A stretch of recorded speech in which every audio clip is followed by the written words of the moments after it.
Hello everyone, my name is Rebecca and welcome back to my Pixel Quest. Welcome back Edgeworth as well. Welcome back. You're also participating in the Pixel Quest. Did you know Edgeworth? So we're continuing our blind playthrough of Ace Attorney Investigations with our hero here, and he has a very kind of his face might look calm, but this is a very kind of victorious, heroic sort of pose because we're about to reveal, we're about to make a very important connection in this case, and we're about to reveal something very important that hopefully is going to cascade into all kinds of revelations for us in this really, really fun case that we've been playing. So, there is something that is very clearly connected to this pendant. Our Pegasus pendant, and this pendant is the key that will open the door to the truth. Bum bum! This horse pendant, along with this piece of evidence, shows who you really are. Hang on. We already did this. So, oops, we're doing this now, right? These two pendants resemble each other, wouldn't you agree? Hey, you're right, they're the same color and they're even made of the same material. We talked extensively about it, but I've only just realized. I believe that these two pendants are actually one. Shall we give it a try? Wow, it's totally Pegasus, but what did you do with like the chain and the little loop parts of each of them that were quite large and were, I assume, sort of like, soldered onto each of them? So where have all of those bits gone? Wow, it's totally Pegasus. But why? And how were you able to solder these two parts together so quickly? Why does my pendant match up with Mr. Deacon's? You're a smart lady, he says with a little little bit stank on his face. I'm sure you can imagine why that might be. What? No, that can't be. I mean, this is... He's being... Once again, he's being so cocky about this bit of information here. And actually, this is a really sad revelation for her, because her whole life has been wanting to be reunited with her father. And essentially what we are telling her now is that her father has been murdered. And that, she was, I suppose part of the operation in which that occurred. Like, this is very, very sad. It would be nice if we could handle this with a bit more sensitivity, with a substantial amount of professional sensitivity, recognizing what this means to her. But anyway, here we go. Da, da, da, da. We've got the I'm getting you with information kind of music instead. So the two make a set. It's just another trinket. It's not as if this changes anything. You like imagination, Agent Lang. Very well, I'll show you with this evidence. Oh, more evidence. This is the piece of evidence that gives meaning to the Pegasus pendant. We are making one long chain of evidence here. So hang on, what is the next one? What is the next one that relates to the Pegasus pendant? Because we started by introducing the fact that Oliver Deacon equals Colin Devore. We coupled that with the horse pendant. We then added to that, just reading that again, we added to that Miss Porp's pendant. We are connecting the pendants and the identity of the men together.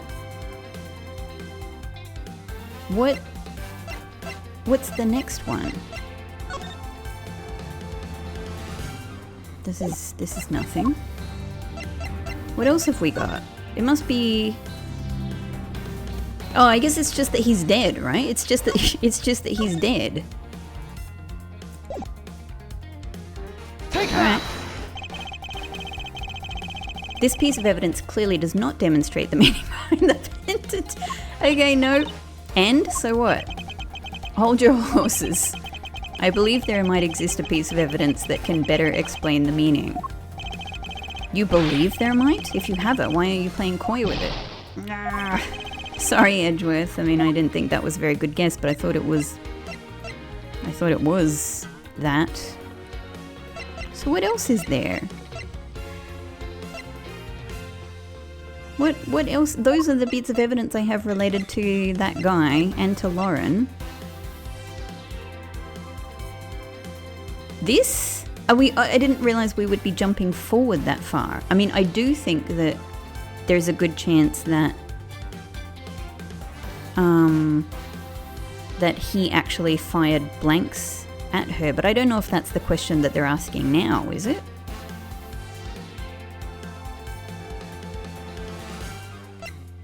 I mean, I just can't think of what else it could be. Unless they want me to represent evidence that I've just presented. Let's try this. No, I mean, I didn't think so. I thought that was too much of a leap. Maybe we should just present our badge. Yeah, the evidence that this is meaningful is because I said so. And I am Edgeworth. What else is it? If it's not literally all of the information that we have about this guy, or this, or this, or this, or this. I mean, like nothing else has anything to do with them, you know, in any kind of direct sense.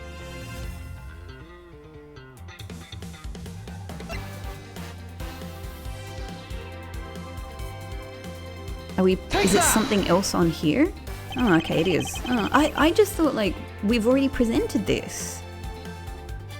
Okay, alright. We just presented this to everybody, but alright, let's take another look at it. Oliver Deacon was just an alias for this man. His real name was Colin Devore, the name that is etched on the horse pendant. What? An alias? He's genuinely surprised, I think. I suppose he had to hide the fact that he was a felon somehow in order to live. And it makes sense given what is written in Mr. Devore's dossier. But what I really wanted to point out was this. This specific section is what reveals the true... Hang on, that went too quick, I didn't even get the sentence. Is what reveals the true meaning behind those pendants. Is it... So, alright, we've got don't hand it's right, stole a gun, we thought he might head for where his wife and sole daughter are, but despite our surveillance, he has yet to show up. I mean, I feel like it's either going to be daughter or gun. But I feel like daughter? Mr. Devore had one daughter, there we go, and her name is Lauren Porps. That's a lie, that person was not my father. He couldn't come out and tell you he was your father because he was in hiding. However, I believe he was trying to secretly watch over you. If he was, I still can't understand, if he was being, because this document that we've just read said according to our surveillance, like, if he was under surveillance, how did they not notice that he had in fact gone back to his daughter? They know of the man, they're surveilling him, they know of the daughter. You know, were they conducting surveillance with their eyes closed? He was keeping watch over you. See, this is very, very upsetting. Do you still believe that a man like that could kill the daughter he was separated from? She's busy mourning her father now, Edgeworth. She doesn't care about this. Or even that such a man would allow his daughter to get involved in a kidnapping plot. Ha ha ha. And what is so funny, Agent Lang? You're good at making things up in your head and deciding it's the truth, aren't you? What are you trying to say? Your thinking is much too innocent. After all, I've thought of another possibility. Is that so? Well, let's hear it. Yeah, we hate each other. Another possibility. I'll grant you that the two of them are father and daughter. But isn't it possible that they both knew that fact? It was no coincidence that the reunited pair became involved in the house of Amano. And the two of them made good use of their meetings to plan this little kidnapping. Wouldn't you say my scenario is perfectly probable as well? Oh, that's it. Okay. I mean, fair enough, honestly. So this is his version of how things might have been. You don't have any proof that they didn't know of their true relationship, right? I mean, this is correct. This is correct. He's right. And you're saying that the two of them committed the kidnapping together. That's right. As one really rotten family. Is that really what happened? I had better take a long, hard look at the evidence. Thanks for the hint, Edgeworth.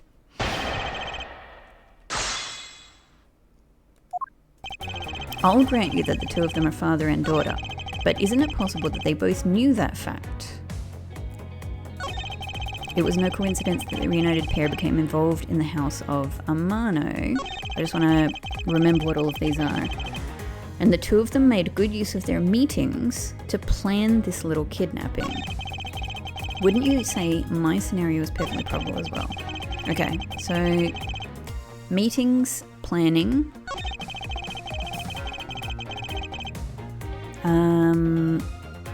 No coincidence that they became involved. I want to press this. I want to see what we get out of this. One is a butler and one is the friend of the son, you mean?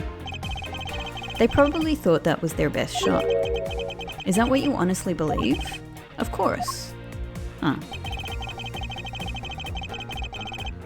They made meetings. You mean how they plotted to commit this crime as blood relatives? Can you think of a better partner? They're certainly a clever pair. The butler and the girlfriend. No one would ever suspect that they were, in fact, family. Yes, from the very beginning, they painstakingly practiced those roles well. What else did we have? Meetings and planning. The House of Amano. Isn't it possible that they both knew that fact?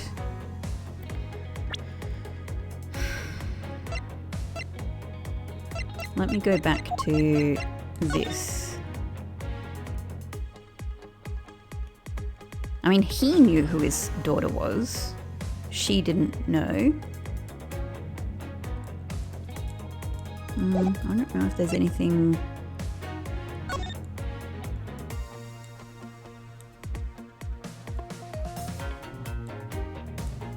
This note is so crazy. Who, if you were somebody's beloved, who would say Lance Amano? Who would say the person's full name like that? That's nuts. That's nuts. But I haven't figured out what's up with this one yet. I mean, if you wanted to hide, why is this sent in a tender lender loan company envelope? It bugs me as well that we can't. It might be because there is no actual reason for it, but it does bug me when we have a document like this and they're not giving us the possibility to check it out in 3D, because it may be that there's no reason to. There's absolutely nothing there, and that's why. But it may be that they will reveal something to us on the back of this at some point, and it's like, oh, but you didn't let us look. You didn't let us look at the paper. Anyway, it's not. If we can't do it, it's not something we're meant to do anything with. It's just sometimes frustrating when that happens. Okay, once again, what do I have on these two? The thing that's a weird mystery is why it says Lauren D.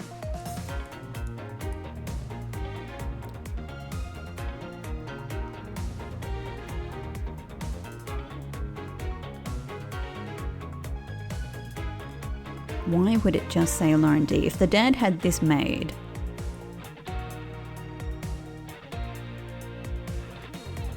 why even put their names on the back like that, right? It's so weird.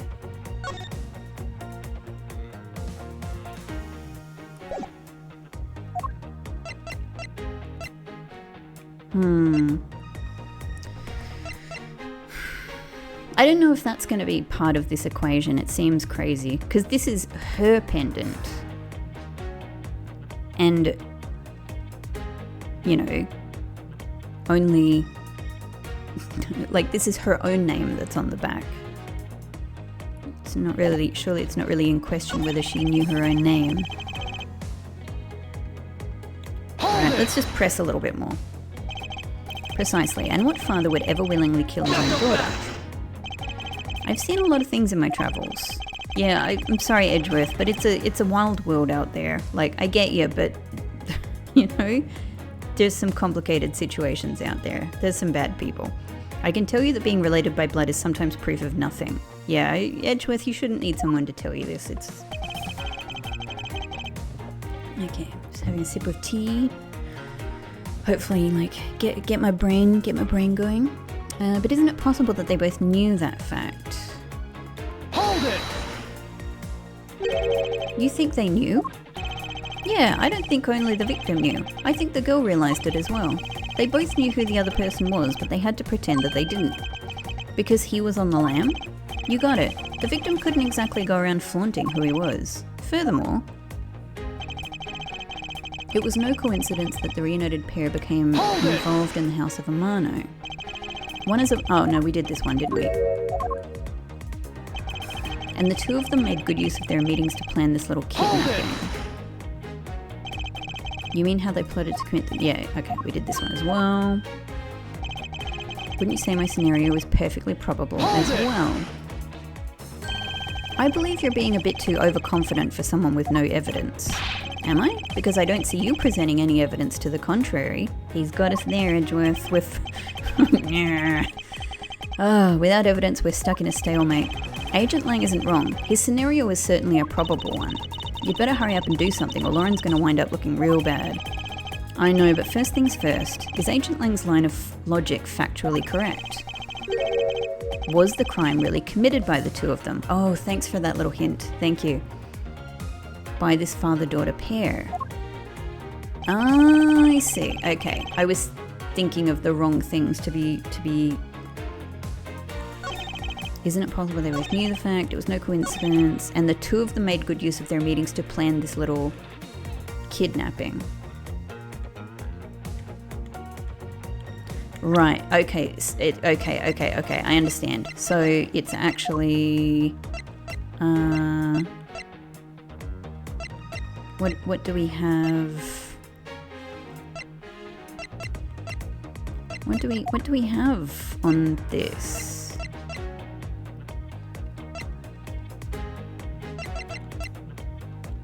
Oh, okay. I thought that we were going to be counteracting it with the information that it was three of them, but no, we don't actually have that as evidence here. That was part of our logic thinking. Oh, maybe this? Objection! There we go. All right. I don't know if this is very strong, but let's see. It's again, like we're all just throwing possibilities out there, really. This kidnapping wasn't planned by just two people alone. What kind of proof do you have of that? I'm going to say our proof of this is pretty weak sauce. I mean, okay, I'll grant that there's good... there's evidence that is very suggestive of there being three people. But we don't have proof that there are three people, at least with what we currently have. I mean, the fact that there are that there are more costumes missing, again, one person could have taken multiple costumes and used them at different times for various reasons. The coffee cups and the chairs are even more suggestive of three people, but even then it's not proof. Quite simply, there were three kidnappers. 3? Sweat. 4 costumes were stolen from the Wild Wild West area's back room.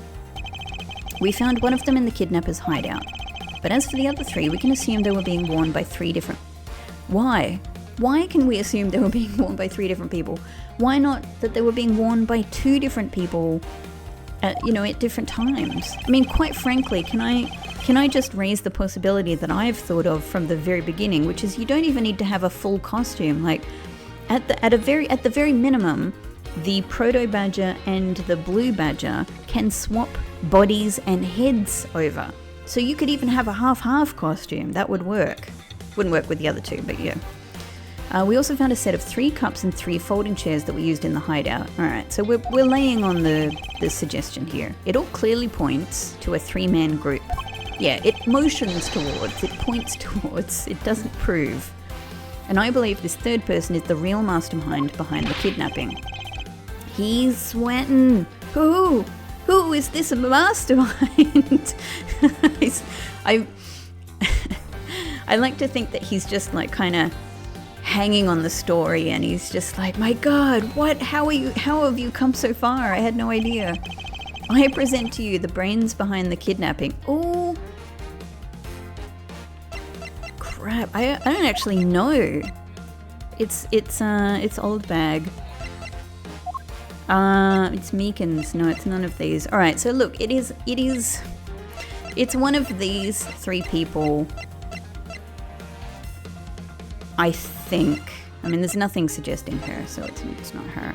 I mean, I think there's every reason to believe that it's Lance himself, because this is a common story, right? That a rich person actually organizes their own kidnapping for them to make money. You know, so the other 2 people involved both really liked Lance. They all seem to be very good mates. And I do kind of think Lance is probably the instigator behind the kidnapping.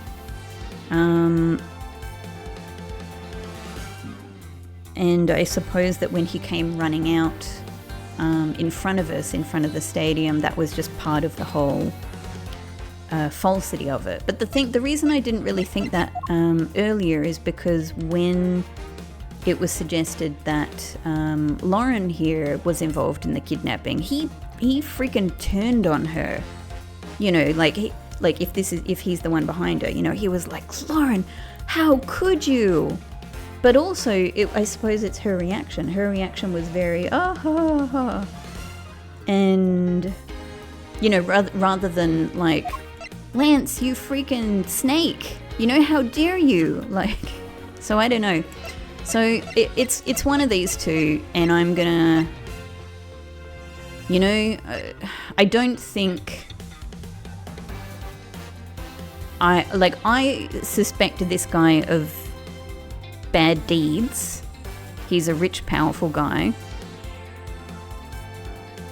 But I don't know, you know, I can imagine a scenario where he might have organized this kidnapping for some reason or another, but like nothing has really come out that would point towards him. I think let's go with Lance. Take that! Lance a mano! Yes, this abduction was, in fact, schemed up by Lance himself. Recall what he said when he appeared before us. Did you see the faces of your kidnappers? No, I didn't see their faces, but one was a woman. Yeah. Look, it makes sense now, but I'm going to say at the time, this could have been completely plausible because, you know what I mean? Like, even though we know at the time of this supposed, you know, shooting here at the stage, they were both wearing costumes, like if all of that is true, that doesn't mean that they didn't take their heads off, you know, in the kidnapper's hideout. You know what I mean? Like, they're not glued into these things. Like, their costume situation might have changed at various points. He might have had an opportunity enough to see that one of them was a woman. However, there were 3 kidnappers, which is in direct contradiction to what he said. Oh, it's the number thing. But again, I'm just going to say that this seems sort of loose to me, because somebody who is being kidnapped might only be seeing 2 of the people who are involved in, let's say, the actual grabbing. You know, like if people actually grab him and take him somewhere and lock him away, he might just be exposed to 2 people, but there might still be 3 people involved in the plan. You know, there might be one who is over here organizing stuff on this end, and he just doesn't. So you know what I mean? Like, none of this is like, aha. I don't think any of this is a huge. There's too many loose cogs in this machine. But I know I only saw 2 people. This guy was being held hostage. It's possible he couldn't see. This is exactly what I was saying. Ah, yes, about when you were being held. I have my doubts about what happened then.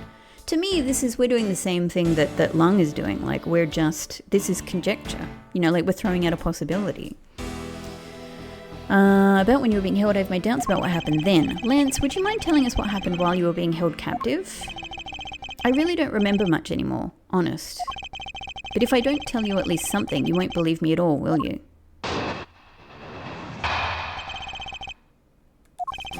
I was kidnapped yesterday morning. They had me shut in that room blindfolded the entire time. Well, they kind of had you shut in that room the entire time because you had to have been kidnapped from somewhere and taken somewhere. Like, you didn't go and visit that room and then get kidnapped there, did you? But the kidnappers suddenly disappeared around the time I heard the rain falling outside. My hands were cuffed, but it was a stroke of luck that they left me alone.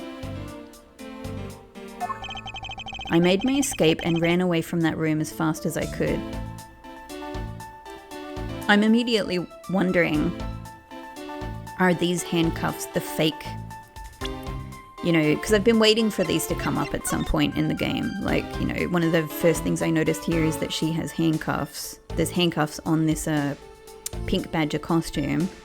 And so I'm actually like pointing at the screen as I talk as if you can see my finger. The pink badger costume, here.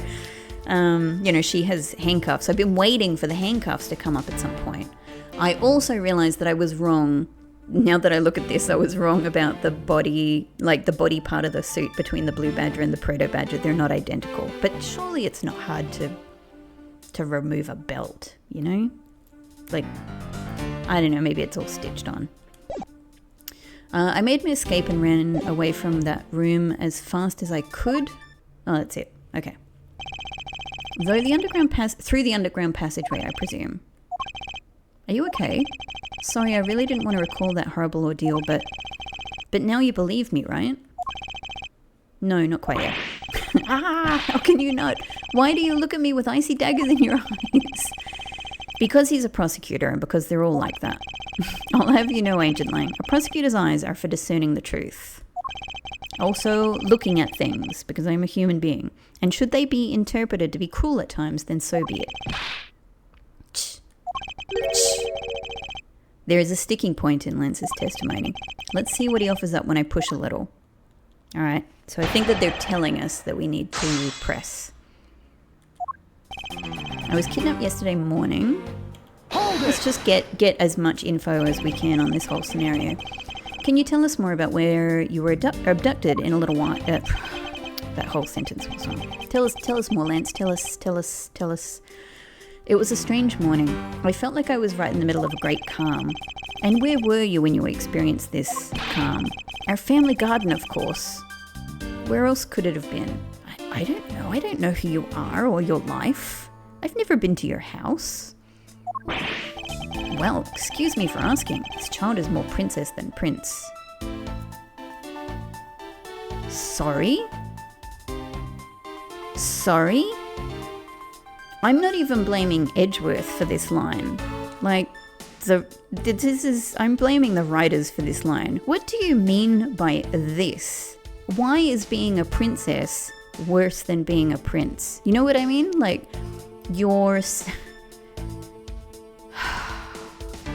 No, we're moving on. Edgeworth, I know that was written for you. I'm not going to associate that one with you. I was out taking a walk to shake off the morning blah. Then, out of the blue, someone from behind clamps a hand over my mouth. Oh, sorry, excuse me. You didn't see your attacker. They must have used some drug to knock me out.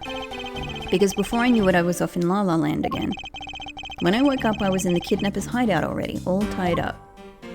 Well, Lance, I have to inform you that, there's a lot of forensic techniques out there, and I think that we can probably tell if any of this has been in your system. They had me shut in that room blindfolded the entire time. This might be the point, I think, because it'll... Yeah, of course, because he said, how did you know that there was a woman there? By that room, you mean the room in the kidnapper's hideout, correct? Yes, but I was blindfolded the whole time, so I didn't know that until I made my escape. Did I mention that I was blindfolded the whole time? Then you were in the same room as your kidnappers. Yes, they spoke in hushed tones, but I could catch... Oh, that's fine. I could catch bits of their conversation. It was definitely two people, and one of them was definitely a woman. I was so scared. I could tell they were nearby, so I didn't dare make a move. But the kidnappers suddenly disappeared around the time I heard the rain falling outside. Oh, okay. No, this is probably the sticking point because we're gonna talk about the timing issue. Hold it! The kidnappers disappeared. The room fell into a sudden silence. I had been left behind like an unwanted mutt. And what do you mean by unwanted mutt? What a pointless question. It's not like he's going to tell you anything new, you know. It's a poetic simile. You should learn how to use them too. You may look refined on the outside, but it's no good if you're not refined on the inside as well. Ooh. My hands were cuffed, but it was a stroke of luck that they left me alone. Hold it! Then, those cuffs on your wrists, I suppose you are still cuffed in that case. I am well aware of how I am chained to reality. I couldn't find the key, so I'm afraid that I'm stuck like this. Even though I escaped from that jail cell, I will forever be a prisoner. It's so dramatic. I made my escape and ran away from that room as fast as I could. Let's just do everything. How did you manage to escape? I wanted to just get out of there, but the door leading outside was locked, which is why I had to use the underground passageway to make my escape. I remember our escape to be equally as hard. This is an invaluable piece of testimony. I mustn't let it go unexamined. The door leading outside was locked tight, so I had to use the underground passageway. Ah, okay, so that's the point. But I guess by locked tight, he might just mean it didn't open, right? And if he's blindfolded, he might just pull on the door. It doesn't open. I mean, I don't mean to... I love the way he's peeking from behind his hands. That's so perfect. That's so perfect. All right, so this is the point for sure. By underground passageway, you mean the one... Oh, no. Is this not what we did before? I suppose that's what it's for, but I didn't run into any staff members on my way out. And once I was up top, I was busy trying to find a member of the police. And that is when you found us congregated at the stadium, I suppose. Let me ask you then, how did you get a hold of the key to the underground door? That was easy. It was hanging right there in the room on the wall. I do recall a key hanging on the wall right beside the table. Boy, does that bring back memories of our situation and how we made our escape. Indeed, and although the door in the floor of our room led to an underground room, the door in the floor of the room next door had a secret passageway. A secret passageway under a theme park? Ooh, that sounds like so much fun. I wonder, is there something off about the way Lance made his escape? There sure is. Let's go straight there. Because we have exactly the piece of evidence. Hang on, it must be the one after this, yeah? Yeah, the door leading was locked. I mean, again, I don't mean to give this guy an out, but I do think that this is a reasonable testimony. You know, I do think he could argue his way out of this one. Nevertheless, what do you think of this, Lancey Poo? Objection! You say that the door leading out was locked, but was it really? He got unhandcuffed and handcuffed immediately after again. We're talking about that room behind the saloon front, right? Look, I heard that it took quite a few men to get that thing open. Right, Shiner? Yes, that's correct. Then take a look at this. What is that? A sword? It's not an especially reliable one if it's broken like that. Allow me to start from the end. My conclusion is that the door was never locked. Yeah, but again, I do feel like this is potentially a little bit semantic.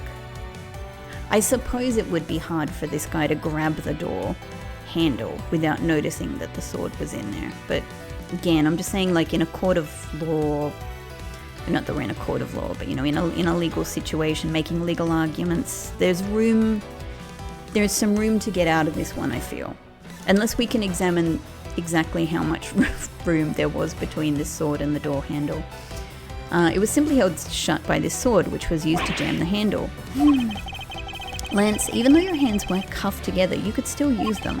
If that's the case, then why did you not just simply remove the sword and escape? Well, why didn't I? I was disoriented. Yes, that's it. I didn't notice it. As if I should accept such a bold-faced lie. Yeah.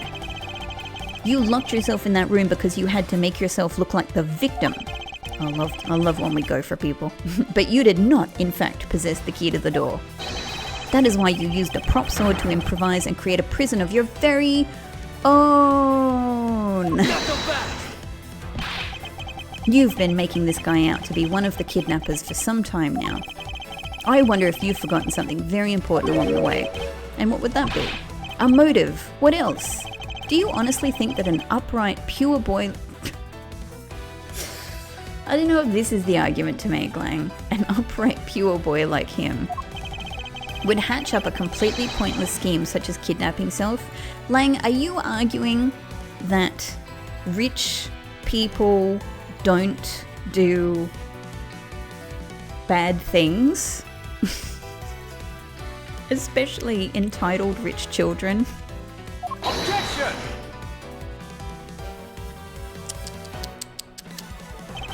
Let me tell you, Lang, a few things about capitalism and wealth. And ethics and morals. This proves that Lance did indeed have a motive to commit this crime. So I guess it's that he need money, right? He need money.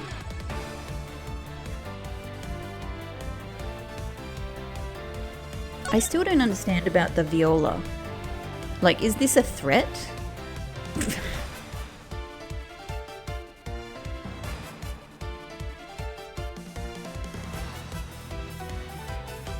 I don't understand about this, like the context of this letter. Is it just that this is a weird threat?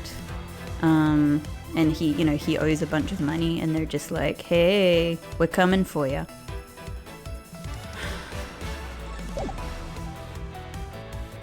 But I'm sure it's this, right? To put it simply, Lance has a very urgent need for money. This is hardly your typical love letter. It is in fact a collections bill. It appears our upstanding boy has accumulated quite a debt. Isn't that right, Lance? Well, has he? Because we haven't actually seen any details about this debt, right? Looks like it's hard being the son of a rich man too. It must be rough when you have to resort to stealing from your own old man, huh? Alright, I give up. I abducted myself. Lance! Why are you he threw you under the bus, girl! He dropped you! Lauren! It's over, Lolly. In this life, we really are bound to our fates after all. All I wanted was to go with you to a new town, somewhere where no one would know us. But you tossed her away. You tossed her to the police. I wanted us to be well off with that $1 million, but now that dream is over. Good luck buying a house for that. Oh, Lance. Then you are giving yourself up? Yes, I had planned to run away from this world with my lolly. Oliver even helped us with the plan, but then he had to go and stab us in the back. He turned on you? Maybe he didn't want to split the ransom money, that's my guess. It happened almost right after you made the drop-off. When we were alone, he attacked me all of a sudden.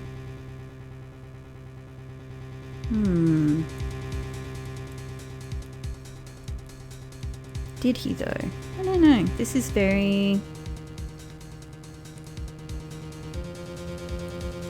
This is a weird one. Also, is that the guy's teeth?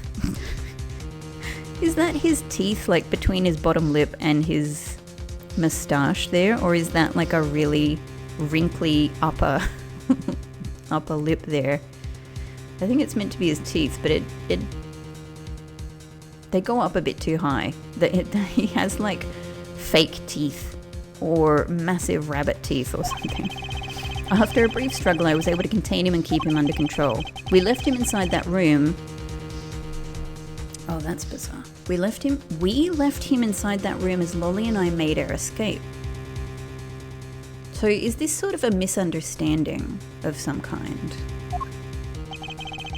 We wore different costumes and split up. Yeah, Lance is in the proto and she is in the blue badger. The broken mirror is there.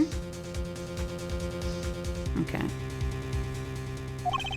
Lolly left first in the blue badger costume. That would mean the person Officer Meekins saw was Miss Porps.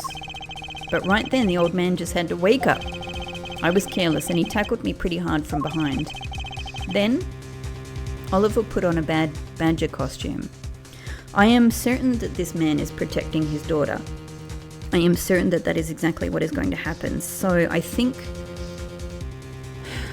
obviously we don't have too many details about what has gone on around this supposed attack, but I think I can at least imagine a scenario where he knew there was a bigger danger here, because obviously something else is going on beyond this kidnapping.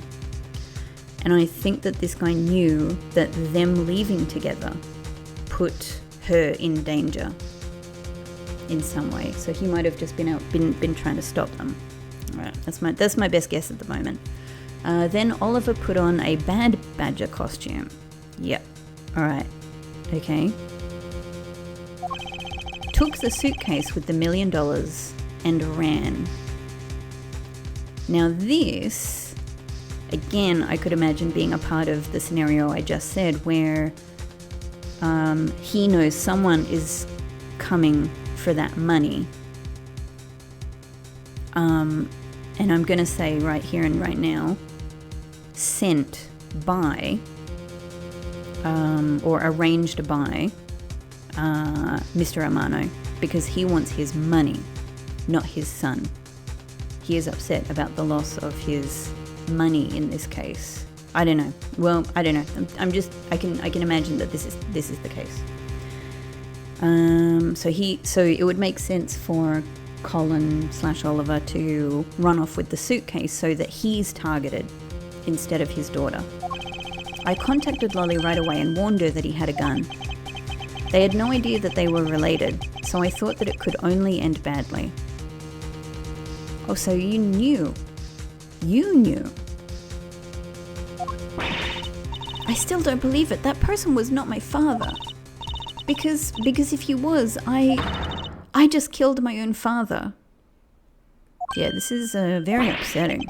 Lolly, then it really was you? I mean, I'm sure you didn't. You just think you did. Chain of events.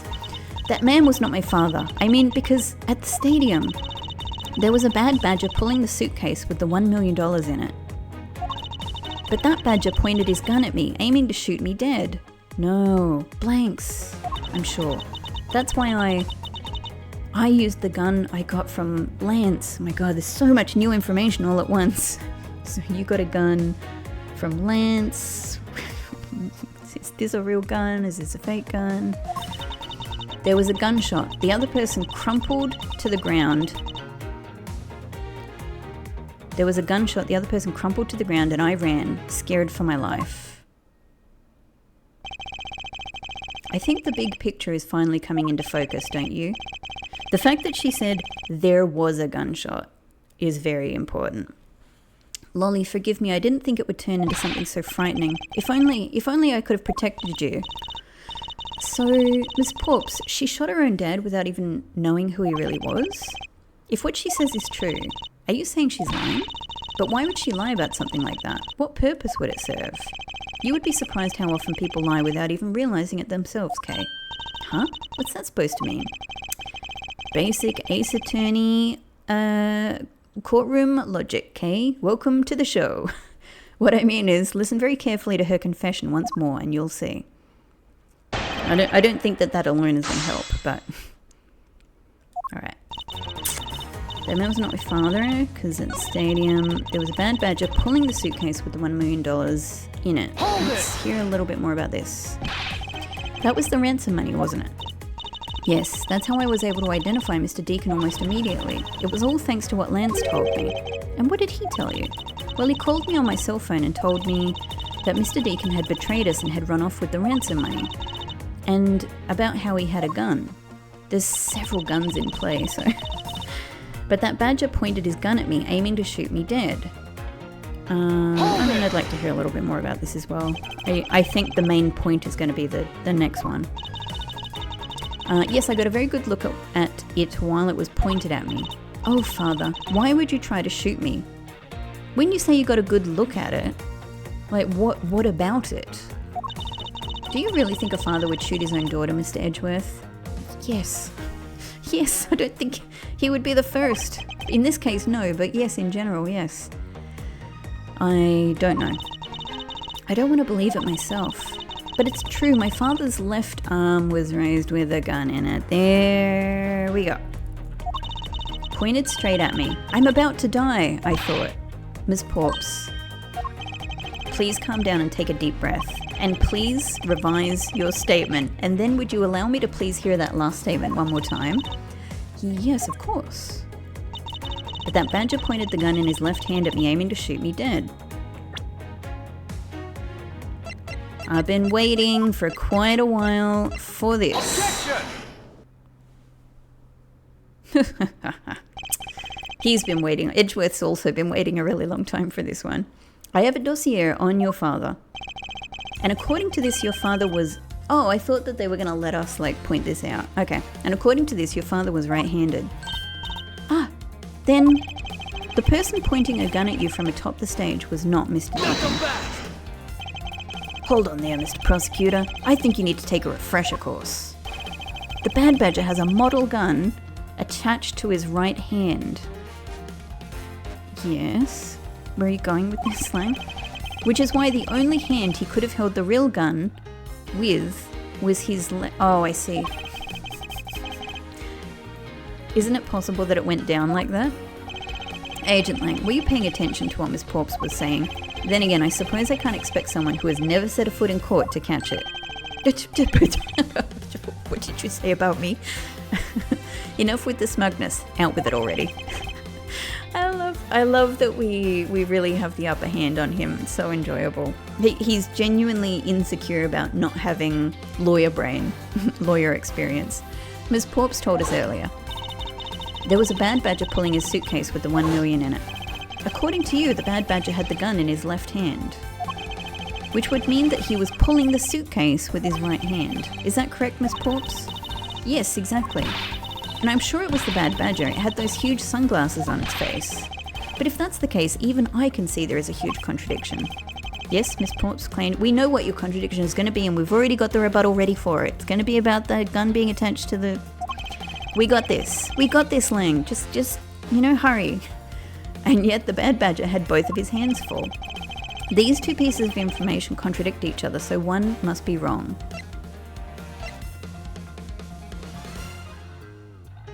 Oh, hang on, what were the two? Hang on, I wasn't paying enough attention. Yes, Miss Porps claims to have seen the bad badger, and yet the bad badger had both of his hands full.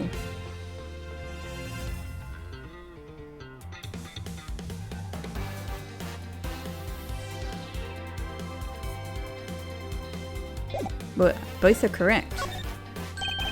They are both, both are correct. Impossible. That just leaves us with an irresolvable condition. Contradiction! Ms. Porp's entire statement rests on the fact that she saw his sunglasses and beard. But what if the bad badger wasn't wearing bands on his lower half?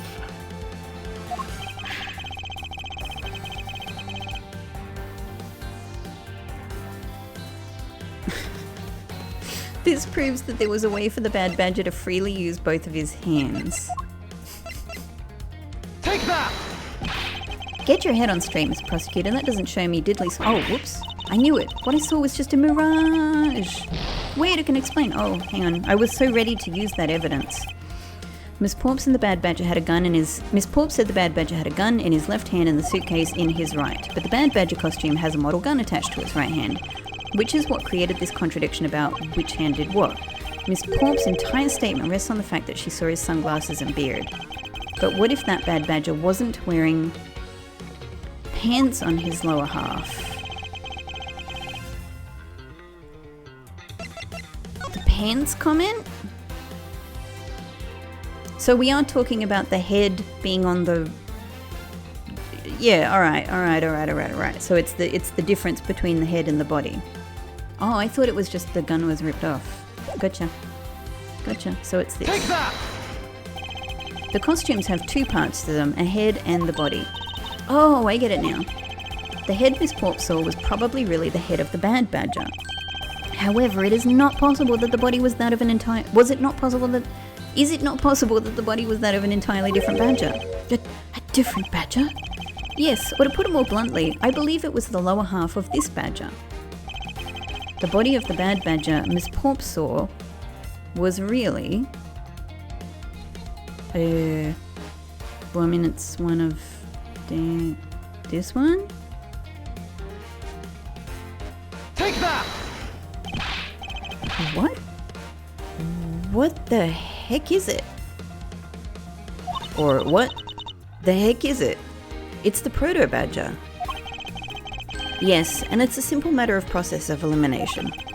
Miss Porps was wearing the blue badger's costume, so we can eliminate that one. And the pink badger is of the wrong colour, which would have been incredibly obvious. All that is left is the proto-badger costume.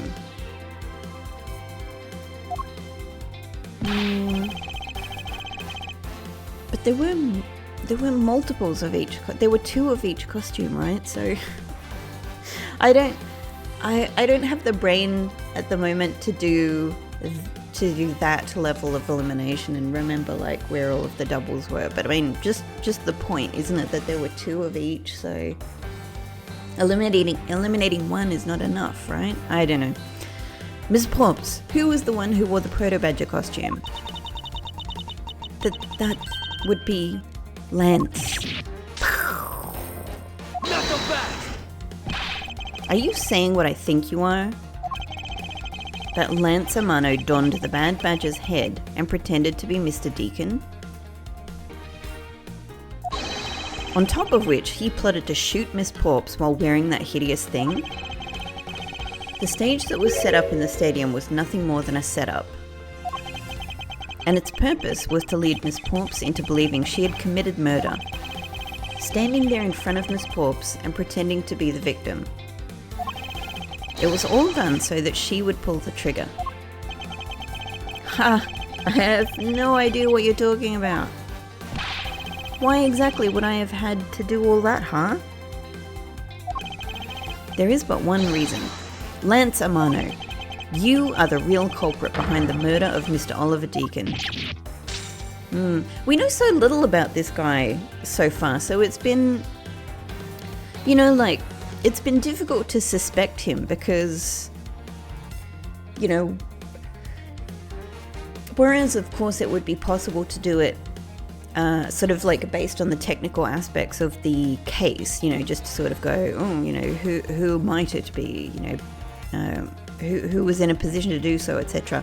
In terms of motive, like I can imagine things about this guy. It's easy to dislike, it's easy to dislike and to imagine bad things about like a rich boy, but we actually just don't know much about him. We don't know all that much about Father Amano either, let alone son Amano. So, most of what we've heard about him are from the father who has said he's his darling boy, and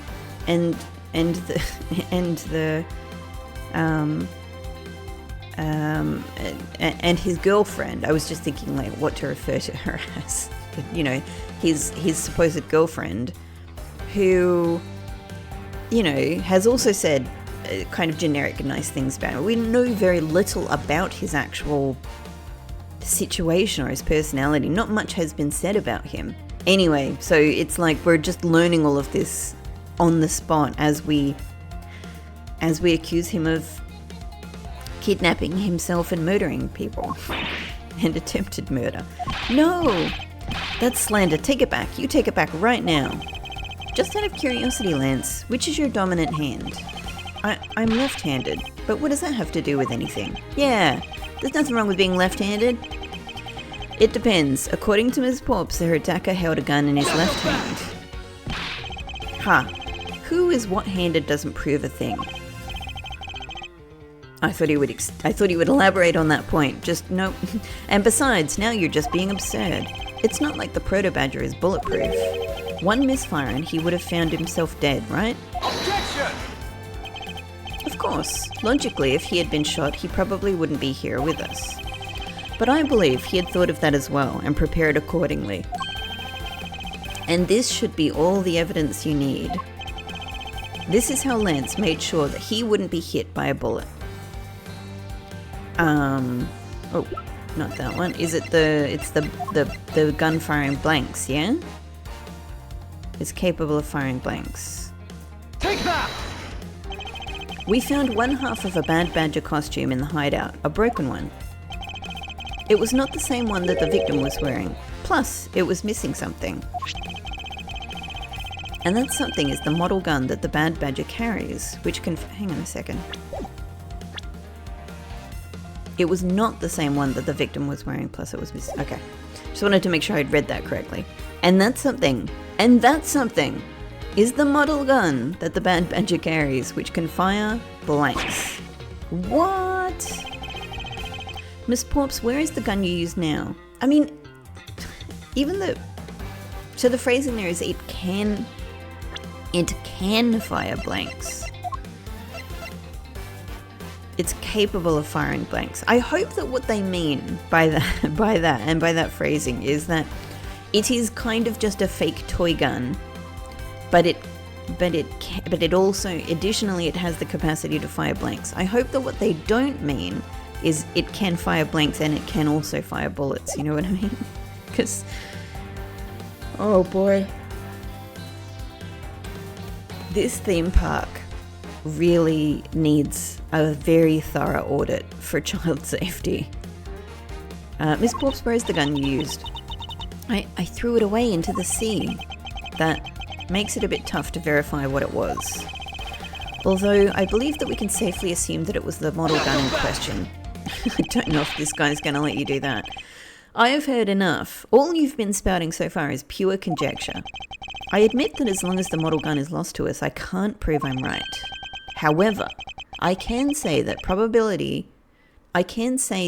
probability that I am right is very high. Okay, alright, thanks Edgeworth, we'll just believe you. Okay, let's pretend that you're right and that the murder at the stadium was a fabrication. In that case, where do you think the murder really took place, Mr. Prosecutor? I don't know yet. Ha, I knew you were full of it. However, I do believe that the murder took place during an earlier time frame. Please, wait a second. It's simply not possible. Because I saw Mr. Deacon after he was restrained by Lance. She saw the victim in the state of being restrained? What Miss Porps saw. Alright. I came back to the hideout long after the other two. But by that time, Lance had already subdued and restrained Mr. Deacon. He had tied Mr. Deacon securely to the beam in the room next door. Okay. To the beam? To the beam. The beam would have been visible to us. After that, the two of us put on our costumes and made our escape. So Mr. Deacon must have escaped after the two of you left, right? We thought that it'd attract too much attention if we left together, so I left first. We planned to meet up again at the stage in the stadium. But then, as I was walking through the park, I got a call from Lance on my cell phone. Oliver managed to escape. It looked like he was waiting until I was alone. All right, so... So obviously this information is coming from Lance. He also stole the gun from me at that time. All this stuff happened, I swear. And then the murder happened. Mr. Deacon must have overheard their plan to meet up at the stage. Well, Mr. Prosecutor, Miss Porp saw the victim with her own eyes. Which means that the victim was still alive at that time, wouldn't you agree? Why does that sound wrong to me? There must be something amiss about this account. Let's see what happens when I examine it in more detail. I love that he's just like, something up, but I don't know what. Let's just try. Let's just try, says Edgeworth. Just like us. It's just like us. We're going, I don't think this is right, but I have no idea what I'm doing. So let's just have a go. How relatable, Edgeworth. All right, I came back to the hideout long after the other two. Hold it! Long after the other two. When exactly did you arrive back at the hideout? It was after we had picked up the ransom money. I'm trying to imagine in my own head here sort of the sequence of events with the information that we have.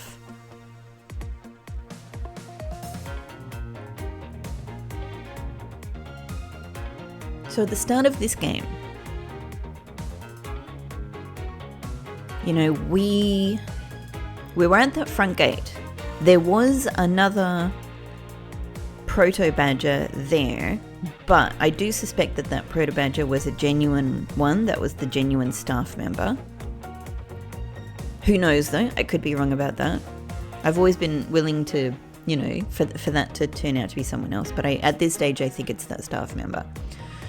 Then we had a phone conversation with somebody who they were surprised that we were here rather than the father. They were surprised that it was us rather than the father. Is it because this is just occurring to me now. Is it because Lance didn't do all of this for $1 million? Potentially, Lance did this as a way to kill his father. Lance was expecting his father to be here. His father, of course, might have known this, and that's why he sent Edgeworth. This is seeming likely. This is seeming likely to me. Anyway, beyond that, then we were told to go to the haunted house or the Hall of Mirrors, whatever it's called. We went there. There was a scary proto-badger in the background who smacked us over the head with the sword. I have to assume... I mean, there's a good chance that that's the sword that was then used to close the door. Let's say that was Lance. So Lance takes us back, ties us up. God knows where this thief gets involved. Like, does anyone want to give me some testimony about that? Why did you also have Kay? All right, and then so that's where they collected the money from us. So then, this is the point at which Kay's testimony is beginning. Okay. I was scouting the park out and making preparations for our escape. I walked around in the various areas looking for the best route. You were looking for the best route? You guys didn't have this planned out from the beginning? You guys didn't plan this? This is very plannable. What are you doing? So each of them had their own roles to play. It's ad hoc kidnapping. After I was done, I went back to the hideout. By that time, Lance had already subdued and restrained Mr. Deacon. So you saw him at this time. How did Lance look at that time? He looked shocked. He also looked a little down. When I saw that sadness in his eyes, thank you, that's enough for now. And what of Mr. Deacon? What was his situation like? So she's going to say that he was still in the costume. Because at this time, Mr. Deacon is already dead. That's why he's sad and a little shocked. He didn't mean to kill Oliver. He did mean to kill his dad. He had tied Mr. Deacon securely to the beam in the room next door. Okay. So he just had a costume there. And is that why that head was there that we found in our room? Because she's saying the room next door, so that was the room that we were in. Hold it! Got it. You are sure that it was Mr. Deacon that you saw? Yes, I am certain of what I saw. Did you go into the other room to check? Lance said that it was best if I didn't get too close to him. Oh, I wonder why. Lance, he's such a kind soul. You've known this guy for a long time, is this right? And how would you say you are as a judge of character? Then are you telling me that you did not confirm that it was Mr. Deacon for yourself? I checked through the slit in the door that separates the two rooms. He had a bad badger's head on. And was it just a head? Was the head attached to something? That just had to be Mr. Deacon. She saw a bad badger head? The captive had a bad badger head on, so I'm absolutely sure it was Mr. Deacon. Alright, so at this stage, I don't know if they want us to press, or like to present the head, or to press further, because it seems a little, I don't know, it seems a little disconnected. Hey, just like the head. It seems a little disconnected. There was just a fire engine going past, sorry. Might have heard that. It seems a little disconnected from what she's saying to just present this head. I'm going to try pressing this first to see if we get an opportunity to see if this gets elaborated on. So the tied up Mr. Deacon was still in his bad badger, proto badger, blue badger, bad badger costume. Yes. And it would appear that she misread the whole situation. What now? Should I raise an objection? Oh, I clicked that just to click the and now there's another fire engine going past. Okay. I clicked that just to move the text forward, and it turns out I am choosing to raise an objection, which is what I was going to choose anyway. The person you saw was not his victim. What? Why not? I will tell you why not. With this, it sounds when he says that like he actually doesn't know what's coming. Take that! Miss Porps, the person you saw was not Mr. Deacon at all. Huh? The person you actually saw was this person. Oh, was it me? I just thought he maybe had an empty costume there. Like, you know, I mean, I don't know really what her view into the room is. Because from her perspective, if she's looking into our isolation room from the slit in the door, then in that case, oh, it could be Faye as well, couldn't it? I don't, because she was in the room as well. Because, yeah, from if she was looking through that door, the pillar in question is around the corner, and I don't think she'd have a very good view of it.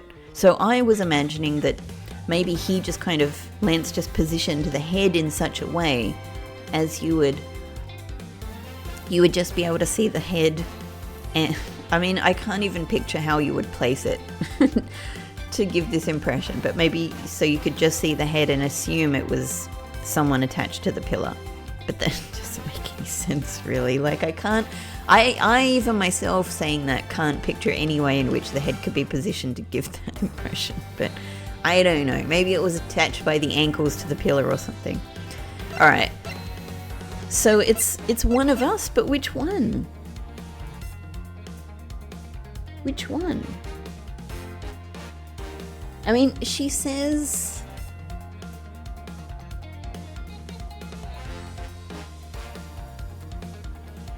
She says that she arrived much later, after the money was acquired. But I don't know when Kay was arrested. Like, was Kay arrested before I was? Or after? I guess, alright.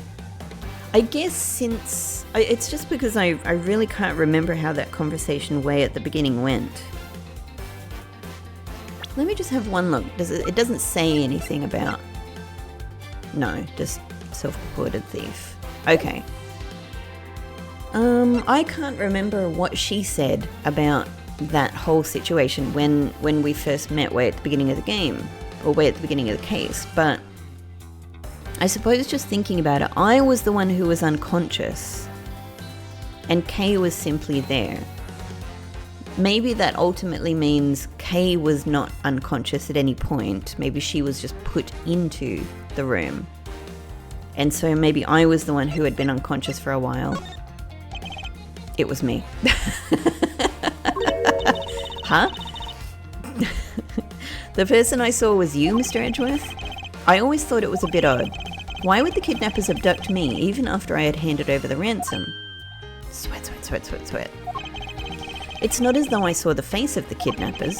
If I were them, I would have just taken the $1 million and ran. But in the end, there was a point to it all. It was to make me look like Mr. Deacon.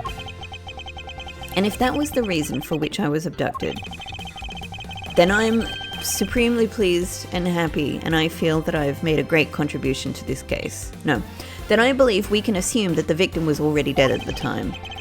Well, Lance, am I right? Lance, don't give up yet. There's some wiggle room in this. That's... You showed Miss Porps a person, namely me, with a Bad Badger's head on. And then made your costumed escape together. Or so you pretended. Huh? What do you mean he pretended? Exactly that. I believe Lance watched you escape and then doubled back to the hideout. Probably to come and remove the Bad Badger head from my unconscious self.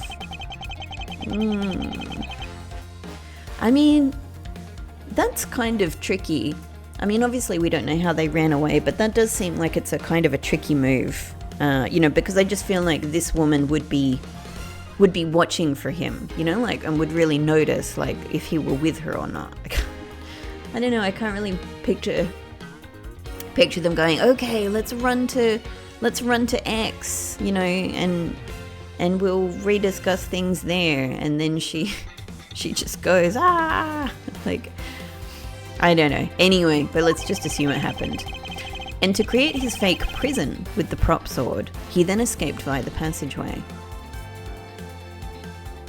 It didn't even occur to me that he would only be putting the sword in the door then. Like, that bit didn't seem too weird to me, that you would get into your hideout. I suppose because you would just lock it, wouldn't you? I don't know. It didn't seem too weird to me to put the sword in the door earlier, but okay, it doesn't matter either. He put the sword in the handle then. Hold your tongue, boy. Don't get caught up in that tidal wave of words coming out of Mr. Prosecutor's mouth. Tidal wave? We've heard all. I love that. That's the thing he takes offense to. We've heard a lot coming out of you, but I've yet to see a shred of evidence. The victim's betrayal and his subsequent detainment, all of that could have happened while you were out cold. That's right, you were out for quite a while, Mr. Prosecutor. Even if that were the case, Miss Porps would still have seen me tied to that beam. I was scared of Mr. Deacon, so I didn't go into the next room. So I really have no idea if you were in there or not, Mr. Edgeworth. You see, it would seem that you can't prove a thing. Yeah. Hold it together, Edgeworth. Who said that? Please wait. Please wait.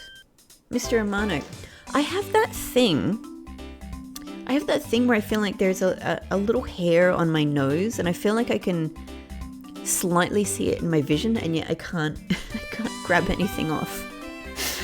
I'm sure you know how annoying that is. Okay, well, this is the point then. and which we're going to leave this episode because something is a coming and the tone has shifted and we're about to get an interesting reveal. Is Mr. Amano about to throw his son under the bus? And if he is it because he is terribly disappointed that his son has done an unethical thing, or is it, in fact, because he and his son do not love each other as much as they purport? And is it because he knew his son was going to try and kill him, in fact? This is kind of my theory at the moment. But we'll find out in the next episode. So thank you so much, everybody, for following along with this amazing J-drama. And I'll see you in the next episode. Bye-bye.